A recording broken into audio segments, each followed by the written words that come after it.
tuned into the Suncity News Center here on 104.9 FM. It's now time for morning news and sports update. Coming up in the news this morning on the local scene, almost 80 new streetlights installed across St. Catherine, 266 lights repaired. Two wanted men now in custody in Westmoreland. Men accused of killing sisters in Mona Commons denied bail. On the regional scene, Antigua and Barbuda to press for $60 million from Trinidad over CLECO losses. On the international scene, Russian foreign minister on Africa trip amid Ukraine war. And in sports, Beryllium signs sponsorship deal with Sunshine Girls. News in detail right after this.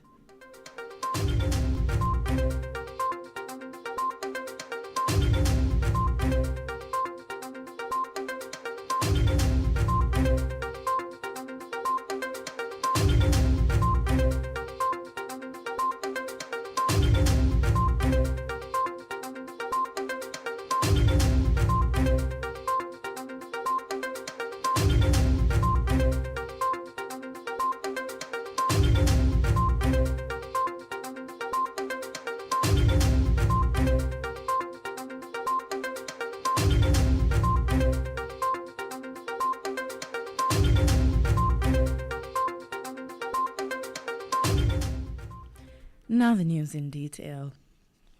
The Jamaica Public Service JPS has reported that it has heightened its response to streetlight repairs, repairing 266 streetlights in St. Catherine, including the municipality of Portmore during the month of June. The report on the company's activities was made in the last municipal corporation and parish council meeting for the parish. Reporting on St. Catherine, customer care manager for the parish, Howard Whiteley, explained that JPS teams had installed 79 new LED lights across the municipality of Portmore and parish of St. Catherine combined. He also made note of the works of teams on the ground, which has changed 72 poles across St. Catherine as part of efforts to improve the local infrastructure in light of the hurricane season, as well as to maintain general safety standards. In neighboring parishes such as Clarendon and Manchester, JPS reported a total of 59 streetlights having been repaired for the month of June, with 21 new streetlights being installed in Manchester. He said JPS teams have also been keen to maintain clear lines, with a total of 60 kilometers of debushing having taken place between the two parishes. Two men who were wanted in Westmoreland for serious crimes turned themselves into the police on Monday. They are 33-year-old Vivian Godfrey of Ricketts Street in Savannah Lamar, Westmoreland, who was wanted for shooting with intent and illegal possession of firearm and ammunition. 30-year-old Francel Lawrence of Spanish Town, St. Catherine, who was wanted for murder. According to the police, the two men will remain in custody as arrangements are finalized for them to be formally charged. One of three men accused of the 2020 murder of two sisters in Mona Commons in St. Andrew was denied bail when he appeared in the Home Circuit Court on Monday. The bail application for David Foster was denied due to the serious nature of the case. He was also denied on the ground that no safeguards could be put in place by any presiding judge because multiple addresses were given as his place of abode. Foster and his co-accused Shane Plummer and Sean Clark are to return to court in November of this year, where the matter will be mentioned for plea and case management. Bail application for Plummer and Clark were denied on previous occasions. Sisters Tiffany Hunter and Renee Martel were shot dead in their yard in Mona Commons, St. Andrew on Thursday, September 17, 2020. The murder happened on Hunter's birthday. Reports were that sometime after 3 p.m., Tiffany had just returned from a Western Union outlet when two men on a bike rode into the community and opened fire at both sisters. Both were hit and died on the spot. Martel was a mother of three girls, the youngest just being 2-year-old at the time of the murder. Hunter died, leaving a young baby boy behind. You're listening to Morning News on Suncity 104.9 FM. The time is now 8 minutes after 7, and we continue with regional news. Antigua and Barbuda Prime Minister Gaston Brown said he is considering suing Trinidad and Tobago US $60 million over losses sustained by his country over the collapse of TT-based Clico. Kadian Crooks has the details. Brown stated that they are pursuing litigation against Dupree and Company and may eventually have to sue the government of Trinidad and Tobago GOTT because they had agreed to provide a settlement of US $100 million. He said that of that sum, the GOTT had paid about US $40 million. However, the balance, about US $60 million, remains unpaid. Brown explained that they have written to the government of Trinidad and Tobago and they have not even treated them with the type of respect that is typical among countries and colleagues. So they'll be writing to them again. He expressed that it is probably going to be the third time and they hope that their fortunes have improved, that they are benefiting from the escalation in fuel prices, that they will put some system in place to cover the rest of the liability. Brown lamented that if they continue to treat them with contempt, then they will have no choice but to sue them. From the Suncity News Center, I'm Kadian Crooks.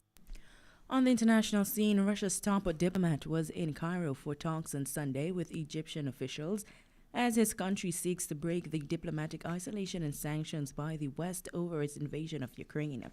Sergei Lavrov landed in Cairo late on Saturday, the first leg of his Africa trip that will also include stops in Ethiopia, Uganda, and the Democratic Republic of Congo, according to Russia's state-run RT television network. On Sunday, he first held talks with President Abdel Fattah el-Sisi, then his Egyptian counterpart, Sameh Shukri.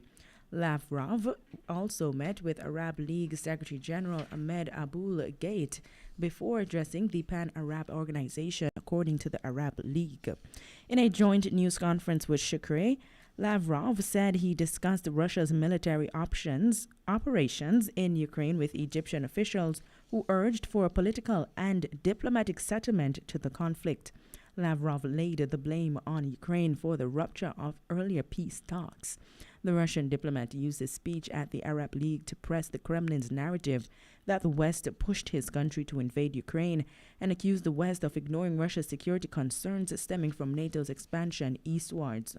Following Russia's airstrike on Saturday on the port of Odessa, Ukraine, it was not immediately clear how plans to resume shipping Ukrainian grain by sea in safe corridors out of Ukrainian Black Sea ports would be affected. Lavrov said in Cairo the Russian grain exporters are committed to fulfilling their obligations in the wake of twin UN-backed deals signed by Moscow and Kyiv to unblock the grain shipment from Ukrainian ports. In sports, Beryllium Limited has come on board as lead sponsors of Jamaica's national netball team, the Sunshine Girls. The 2-year contract was signed at the offices of the Guardsman Group on Wednesday, July 20, with a symbolic check handover of $5 million Jamaican dollars. The Sunshine Girls are currently ranked 4th in the world and have begun their journey to the 2023 National Netball World Cup Games in Cape Town, South Africa. Speaking at the event, Tanya Hall, Vice President of Client Relations at Beryllium, said that aligning with Netball Jamaica was a no-brainer for the company.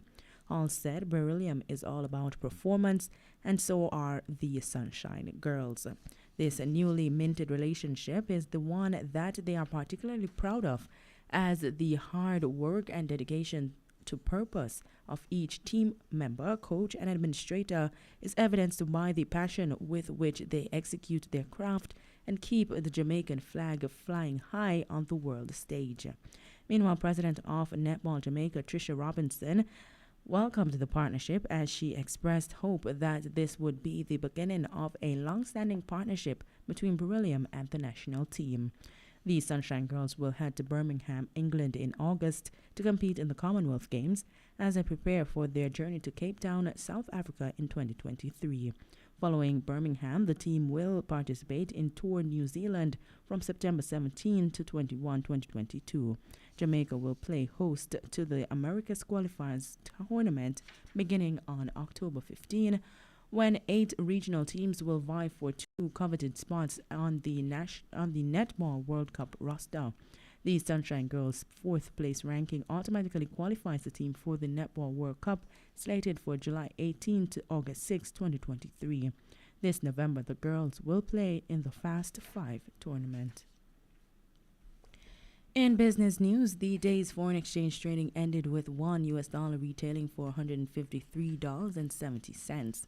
The Canadian dollar closed the trading day at $119.04, while the pound sterling retailed at $185.70.